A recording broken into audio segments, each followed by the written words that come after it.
અનેક સૌરાજ્યની જોડી એટલે કે ગ્રામ પંચાયતના ઇલેક્શન વિશે વાત કરીશું. ગામડાની અંદર આજે પણ આઝાદીના આટલા વર્ષ થયા છતાં ગામડાનો વિકાસ થયો નથી. જાણીતા પત્રકાર સંજયભાઈ જાની સાથે વાત કરીશું કે સંજયભાઈ, ગામડાની અંદર જે ગ્રામ પંચાયતની પરિસ્થિતિ છે તેના શું કારણો છે અને ગામડાની સ્થાપના ક્યારે થઈ? ગ્રામીણ સ્થાપના જ્યારથી થઈ શૈલેષભાઈ, ત્યારથી લઈને આજ દિન સુધી એટલે કે 2025ના વર્ષ દરમિયાન 11 વર્ષ આપણે જે છેલ્લા 11 વર્ષ ભારતીય જનતા પાર્ટીના શાસનના જોઈએ તો હજુ પણ સુશાસન અને ગ્રામીણ ઉત્થાનની જે વાતો થાય છે, અત્યારે પણ જો ગામડાની અંદર જઈને પરિસ્થિતિ જોવામાં આવે તો ગામડાની પરિસ્થિતિ આઝાદીના સમયે જે હતી એવી મોટા ભાગે જોવા મળશે. છેલ્લા ઘણા સમયથી અહીં વહીવટદારોનું રાજ હતું. ગ્રામ પંચાયતના કોઈ પણ કામ કરવા હોય તો એની જનતાને બહુ મુશ્કેલી પડતી હતી. વહીવટદારો આવે ના આવે, અને આવે તો પણ એને 2-4 ગામડાઓનો ચાર્જ અપાતો હતો, જે વાર જે સોમવાર, ગુરુવાર, મંગળવાર, બુધવારમાં વેચાયેલો હતો, જેને લઈને ગ્રામીણ પ્રજા પોતાના કામો કરવામાં અસમર્થ રહી છે. હવે જ્યારે આટલા વર્ષ પછી જે સરકારે નક્કી કરવાનું હતું, જે જાતિ વાઇઝ જે ગણના કરવાની હતી, એ પછી જે ચૂંટણી જાહેર કરી છે, હવે લાગે છે કે ગામડાના વિકાસમાં કંઈક ભાગ જેટલો ફરક આવશે. જયેન્દ્રભાઈ પણ આપણી સાથે જોડાયેલા છે. સંજયભાઈ બહુ સરસ વાત કરી કે આઝાદીથી આજ સુધી ગામડાઓનો વિકાસ થયો નથી. લાખો કરોડો રૂપિયા ગામડાના વિકાસ માટે ગ્રાન્ટો આપવામાં આવતી હોય છે, તેમ છતાં ટકાવારી પદ્ધતિ જે ગામડાની અંદર ચાલતી હોય છે એના કારણે ગામડાનો વિકાસ થયો નથી. આપણે જયેન્દ્રભાઈ સાથે થોડીક વાત કરીશું. જયેન્દ્રભાઈ, આપ તો જાણીતા પત્રકાર છો અને ગામડાની અંદર આજે 27% જે અનામત લાગુ કરી છે, મહિલાઓને જે શાસન આપવામાં આવે છે, છતાં તેમના પતિ અથવા તો તેમના જે સસરા હોય એ લોકો શાસન કરતા હોય છે. શું કહેશો આ બાબતે? જો ગામડાઓના વિકાસની જે વાતો આપણે કરીએ તેના ઘણા બધા કારણ છે, ઘણા બધા સાઈડમાં વિકાસ બી થયા છે. સંજયભાઈ સાથે મને એનું સંમત એટલા માટે નથી થતો કે કેશુભાઈની સરકાર કે પાછલી રાજ્ય સરકારોએ ગુજરાતમાં ગામડાઓના વિકાસના ઘણા બધા કામો કર્યા. તકલીફ ખાટલે ખોડ એ વાતની થઈ છે કે જે ગામમાં સરપંચ કે સરપંચની ટીમ કરેક્ટેડ હતી, જ્યાં આગળ ભ્રષ્ટાચાર તલાટીઓની સાથે મેળ મેળાપીથી થતો હતો, એ ગામમાં કામની જે ગુણવત્તા જોઈએ એ ગુણવત્તા સારી નહીં થઈ હોવાથી એ ગામનો વિકાસ થયો નથી. બાકી વનીકરણના કામોમાં તમે જોવા જાઓ તો ભ્રષ્ટાચાર થયો છે, પણ એની સાથે વિકાસ બી થયો છે. રોડ, રસ્તા, પાણીના, ટ્યુબવેલના, લાઇટના કેમેરા, સીસીટીવી કેમેરામાં તમે ઘણી બધી જગ્યાએ જુઓ, કેમેરાની સાઇઝ, કેમેરાની કંપની, કેમેરાના કેબલ, ભ્રષ્ટાચાર થયો છે, પણ ગામને સામે એક સિક્યુરિટી મળેલી છે. એટલે દરેક સિક્કાની બે બાજુ હોય છે. એમ ક્યાંક વિકાસ થયો છે, સાથે ભ્રષ્ટાચાર થયો છે કે વિકાસ નથી થયો. પણ પરિસ્થિતિ એવી આવે છે કે રાજ્ય સરકાર હોય એમાં સરપંચ લેવલે જ્યારે સરપંચોની સત્તા સંસદ સભ્ય જેટલી થઈ ગઈ, સરપંચ થી લઈને સંસદ સુધી ઘણી બધી જગ્યાએ ઘણા બધા વ્યક્તિઓની કાર્યશૈલી ખૂબ શંકાસ્પદ રહેલી છે અને એના કારણે ગામના વિકાસો થયા નથી. પણ આવનારા સમયમાં જ્યારે ડિજિટલ સમાચાર માધ્યમો એક્ટિવ થઈ ગયા છે, લોકો જાગૃત થઈ ગયા છે, યુવા દળને ખબર પડવા માંડી છે, ત્યારથી આ કાર્યમાં થોડો ફેરફાર આવશે, થોડો રૂકાવટ આવશે, થોડું અડચણ આવશે, પણ આખરે તો ગામનો વિકાસ કરવો દરેક સરકારોનો ધ્યેય હોય છે અને એ પ્રમાણે થશે એવું મને લાગે છે.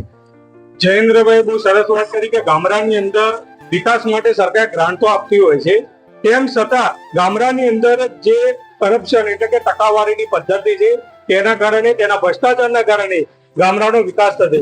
આપણે સંજયભાઈ પાસે ફરીથી જાણવાનો પ્રયત્ન કરશું. સંજયભાઈ, મહિલાની વાત કરે છે સરકાર, 33% અનામત આપવામાં આવે છે, તેમ છતાં મહિલાઓ રાત નથી કરતી. શું કહેવા માંગો છો બાબતે? ખરી બાબત એ છે કે મહિલાઓને જે અનામત આપી છે ને, મહિલા ઉત્થાનની વાત કરી, મહિલાઓ પણ સારું શાસન કરે અને પુરુષ સમવડી થઈ અને પુરુષની સાથે ખભે ખભો મિલાવીને રાજનીતિમાં પ્રવેશે, એ માટે આ અનામત આપવામાં આવી છે. પરંતુ મોટાભાગના ગામોની અંદર આજે પણ જુઓ કે તમે મહિલા સરપંચ હોય છે, પરંતુ એમના પતિ દ્વારા જ બધી કામગીરી કરવામાં આવતી હોય છે.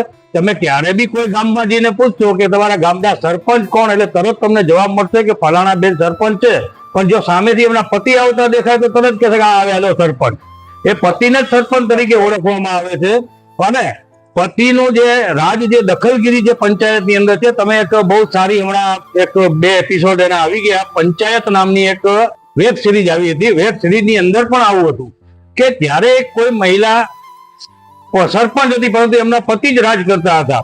તો એ પ્રમાણે એક સમય એક કલેક્ટર ત્યાં આવે છે, એ જોવે છે તો એ મહિલા બધું સાચવી લેતી હોય છે, પણ એ 4 દિવસ ઉપરી અધિકારી જાય કે નેતા જાય તો એ મહિલા સરપંચને માત્ર ભણાવી રાખવામાં આવે છે કે તમારે આ અધિકારી સામે આટલો જવાબ આપવાનો છે એમ કહીને એ બધું ઠરીઠામ કરી દેવામાં આવતું હોય છે. બાકી પંચાયતની અંદર કથળેલી સ્થિતિ તો આજે પણ જોવા મળે છે. ઘણા બધા ગામોની અંદર જે અત્યારે જે વહીવટદારોના કારણે ઘણા બધા કામો ટલ્લે ચડ્યા છે, વિકાસના કામો થયા છે.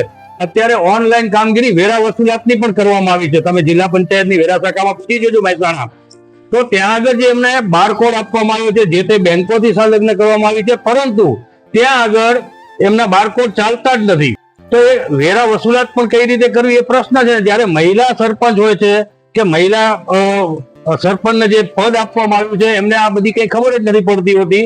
એટલા માટે કરીને વહીવટદારોના મિલીભગતથી ઘણા બધા કામોની અંદર ગેરરીતિ આચરવામાં આવે છે. એ પણ સનાતન અને નગ્ન સત્ય છે. સાચી વાત સંજયભાઈ કરી કે જેની પત્ની સરપંચ બનતી હોય છે, તેમના પતિ અથવા તો તેમના સસરા કે તેમના દિયોર કે જે આગેવાન હોય ગામનો એ જ વહીવટ કરતો હોય છે. તેના કારણે મહિલા આજે શક્તિશાળી બની અને પોતે વહીવટ નથી કરી શકતી. બીજી વાત કરીશું કે હમણાં જ એક મંત્રીના 2 પુત્ર મનરેગાની અંદર કમ્પાઉન્ડ કરીને પકડાયા છે. જયેન્દ્રભાઈ પાસે જાણવાનો પ્રયત્ન કરશું. જયેન્દ્રભાઈ, શું કહેશો? હમણાં જ ગુજરાત સરકારના મંત્રી બચુભાઈ ખાબડના પુત્ર, બંને પુત્ર ભ્રષ્ટાચારમાં પકડાયા છે, અને એ પણ મનરેગા કે જે શ્રમિકોને બેરોજગારો એ લોકોને મજૂરી આપવાનું કામ કરવાનું હોય છે, અને પોતે જ આમાં ભ્રષ્ટાચારમાં સામેલ થયા, તેમને પોલીસ કેસ થયા, જેલમાં પણ ગયા. શું કહેશો જયેન્દ્રભાઈ? જો મનરેગા એટલે ખરેખર તો છે ને સરકારના કર્મચારીઓ, કેટલાક કર્મચારી કેટલાક વિભાગો માટે ભ્રષ્ટાચાર કરવાનું ખૂબ મોટું સાધન છે. મેં ઘણી બધી ટીવી ચેનલોમાં બી કીધેલું છે, ને એક દાખલો મહેસાણા જિલ્લાનો કીધેલો છે કે મહેસાણા જિલ્લા પંચાયતના સદસ્યને મનરેગામાં મજદૂર તરીકે બતાવેલા છે, અને એને લેખિત રજૂઆતો કરેલી રાજકીય વર્ગના કારણે જે તે વ્યક્તિ બચી ગયા. પરિસ્થિતિ એવી થઈ કે મનરેગાના ઘણા બધા કૌભાંડો આજે પણ એવા છે કે જે ભાગ બટાઈ મિલીનો જે ભાગ મિલીનો એકબીજાનો સપોર્ટ છે, એના ગ્રામ પંચાયતના લોકો કે જે તે સરકારી વિભાગના લોકો, તાલુકા પંચાયતની, જાણે મહેસાણા તાલુકા પંચાયતમાં જોવા જાઓ તો અમુક કામો એવા થયેલા છે જે કામ જ ઓન રેકોર્ડ થયા નથી. પણ મનરેગા યોજના એવી છે કે જેની જે શરતો છે એ શરતો ફૂલફિલ કરવામાં આવે. સરપંચો કોઈ કામ ના કરી શકે, ના કોઈ સરકાર એમના કામમાં એચિવમેન્ટ કરી શકે. હું એવું માનું છું કે મનરેગામાં ઘણી બધી પારદર્શિતા લાવવાની જરૂર છે. સરકાર માટે ખૂબ શરમજનક બાબત બની છે. કાવડ જેવા બચુભાઈના જે દીકરાઓ 2 જેલમાં ગયા, કોંગ્રેસની નબળાઈ ગણો કે કોંગ્રેસની એકજૂટતામાં અભાવ ગણો, કોંગ્રેસ આ મુદ્દાને રાજકીય રીતે બી નથી ઉપાડી શકી, નથી પ્રજા સમક્ષ વધારે લઈ જઈ શકી. આપણે મીડિયાના મિત્રો ક્યાંક જ્યાં બી જે સમયે જે જરૂર પડે તે સ્થળ પર રજૂઆત કરીએ કે એને પ્રદર્શિત કરીએ છીએ. પણ ઓવરઓલ જેટલી જવાબદારી મીડિયાની છે એનાથી વધારે જવાબદારી વિપક્ષની છે. વિપક્ષના સભ્યો ઘણી બધી તાલુકા પંચાયતો, નગરપાલિકામાં કે જિલ્લા પંચાયતમાં એમના જોડે ભાગ લઈ આવે છે, એ કઈ રજૂઆતો કરશે? માટે પ્રજા અને મીડિયા 2 જણાની જાગૃતતાના કારણે આવું બધું આપણે લોકો સમક્ષ આવી રહ્યું છે, અને આપણે બધા જ આશા રાખીએ કે આવનારા દિવસોમાં આમાં કંઈક સુધારો આવે, સરકાર બી કઈ યોગ્ય કદમ લે અને લોકોને પૂરી પોતાની યોજનાઓનો લાભ લેતા થાય. તમે જોયું અત્યારે જયેન્દ્રભાઈ જબરજસ્ત વાત કરી કે વિપક્ષ પોતે જ શાસક પક્ષના જે લોકો કામ કરતા હોય એમના જોડે ટકાવારી લેતા હોય છે, અને એના જ કારણે ભ્રષ્ટાચાર ખુલ્લું ફાલ્યું છે. બીજા નંબરની વાત એ છે કે માત્ર બચુભાઈ ખાબડના જ 2 પુત્રો નહીં, પરંતુ સાબરકાંઠાની અંદર, ભૂતકાળની અંદર ટીડીઓ અને ટીડીઓથી લઈને તલાટી સુધી તમામ લોકો મનરેગાના કમ્પાઉન્ડમાં જેલમાં ગયેલા છે, અને અનેક કોન્ટ્રાક્ટરો પણ જેલમાં ગયેલા છે. આવા ભ્રષ્ટાચાર અને કમ્પાઉન્ડો હરેક જગ્યાએ ચાલતા જ હોય છે, પણ અમુક જગ્યાએ સીઆઈડી ક્રાઇમ એજન્સીઓને જે રિપોર્ટ સોંપવામાં આવતા હોય છે, તપાસના રિપોર્ટ સોંપવામાં સચ્ચાઈથી થતા હોય તો બચુભાઈ ખાબડના જેવા અનેક મંત્રી અને ધારાસભ્યના પુત્ર જેલમાં જઈ શકે છે. બીજું આપણી સાથે રોનકભાઈ જાણી છે, તેમની પાસે જાણીશું. રોનકભાઈ, ગ્રામ પંચાયતનો વિકાસ થતો નથી, અને ગ્રામ પંચાયતના વિકાસ માટે શું કરવું જોઈએ? જયેન્દ્રભાઈ જેમ કીધું એમ કે ઉપરથી અમુક ગામડા વિકાસ થયેલો છે, અમુક ગામડામાં સંજયભાઈ વિકાસ નથી થતો. વિકાસ નહીં થવા પાછળનું કારણ છે કે ટકાવારી. આ લોકોની ટકાવારીના કારણે ગામનો વિકાસ કોઈ પણ જગ્યાએ ખોરવાઈ રહ્યો એવું લાગી રહ્યું છે. જોઈએ છે નવી સરકારમાં નવા સરપંચો શું કરી રહ્યા છે. સંજયભાઈ જાણીએ જણાવ્યું કે ગ્રામ પંચાયતો વિકાસ નથી થતો એનું કારણ માત્ર શાસક પક્ષ અને વિપક્ષ પક્ષ બંને મળેલા હોય એના કારણે જ નથી થતો. સંજયભાઈ પાસે ફરીથી જવાનો પ્રયત્ન કરીશું. સંજયભાઈ, આજે ગ્રામ પંચાયતનો ચૂંટણીઓ ચાલી રહી છે, તેમ છતાં ચોક્કસ લોકોને ચૂંટવામાં નથી આવતા અને ગામના 2 નંબરના ધંધા કરતા હોય છે એવા લોકો પણ અમુક ગામોમાં ચૂંટાતા હોય છે. તે પાછળ શું કારણ હોય છે? ગ્રામ પંચાયતની ચૂંટણીમાં નિષ્ઠાવાન લોકો જેમની છાપ પણ ગામમાં સારી હોય અને ગ્રામ પંચાયત કક્ષાએ જેઓ ની 5 માણસો સલાહ સૂચન લેતા હોય એવા માણસોને પાડી દેવાનો એક ષડયંત્ર પણ ગામડાઓની અંદર ચાલી રહ્યું છે. કારણ કે આજે જે ઈમાનદાર લોકો છે, જે નિષ્ઠાથી કામ કરવાવાળા છે, એમની પાસે એમ કહી શકાય કે આર્થિક સગવડતા નથી, આર્થિક રીતે સદ્ધર નથી. જ્યારે ગુનાહિત પ્રવૃત્તિઓ કરવાવાળા કે ગામડાની અંદર જે હમણાં બધી વધી છે કે દેશી અંગ્રેજી દારૂ, એ બધી બદીઓના કારણે કે અનેક બીજા નશાખોર પદાર્થોના કારણે યા તો યનકેન પ્રકારે તાલુકા જિલ્લા મથકોથી કે રાજકીય આગેવાનો પાસેથી પોતાના કામ કઢાવી કે અન્યના કામો કઢાવી અને માલે તુજાર બનેલા લોકો ચૂંટણી લડે છે, પૈસા ખર્ચે છે અને એવો જીતે છે. અને જે રાજકીય આકાઓના જેમના ઉપર હાથ છે, તો હમણાં તાજેતરમાં એવા 2-3 દાખલા સામે આવ્યા છે જિલ્લામાં કે ચૂંટણીના ફોર્મ ભરતી વખતે માણસ એક સહી રહી ગઈ હોય કે કઈ રહી ગયું હોય ને અડધી મિનિટ લેટ પડ્યો હોય ફોર્મ ભરવામાં, તો એનું ફોર્મ નથી સ્વીકારવામાં આવ્યું. સાચી વાત. એ એવું છે કે એ માથાભારે શખ્સોના ઈશારે આ બધું થયું છે. રાજકીય અગ્રણીઓના એ વ્યક્તિ સામે હાથ હોય એટલે થયું છે. તાજેતરમાં એક કિસ્સો બહુચરાજીનો મારી પાસે આવ્યો છે કે કોઈ એક ગામ છે જ્યાં એક ભાઈ ચૂંટણી લડી રહ્યા છે. એનો ભાઈ કંઈક પોલીસ વિભાગમાં નોકરી કરે છે. હવે એમાં ફોર્મ ભરવામાં અને ચૂંટણીની દખલગીરી ત્યાં ચાલુ થઈ ગઈ છે. 2 દિવસમાં એનો પણ કદાચ ખુલાસો થઈ શકશે. એટલે આવી રીતે જે માથાભારે લોકો છે, ગુનાહિત પ્રવૃત્તિઓ સાથે સંકળાયેલા છે, એવા લોકો જ ગામની અંદર રાજ કરશે તો પછી ગામના ઉત્થાન અને ગામના સજ્જન અને સારા માણસોને ગામમાં રહેવું પણ દુષ્કર થઈ પડે એવી સ્થિતિનો સામનો એમને આવનારા ભવિષ્યમાં કરવો પડે તેવી શક્યતા જોવા મળી રહી છે. તમે જોયું અત્યારે અસામાજિક તત્વો ગ્રામ પંચાયતના સરપંચ બની જતા હોય છે ત્યારે ગામની શું હાલત થતી હોય છે.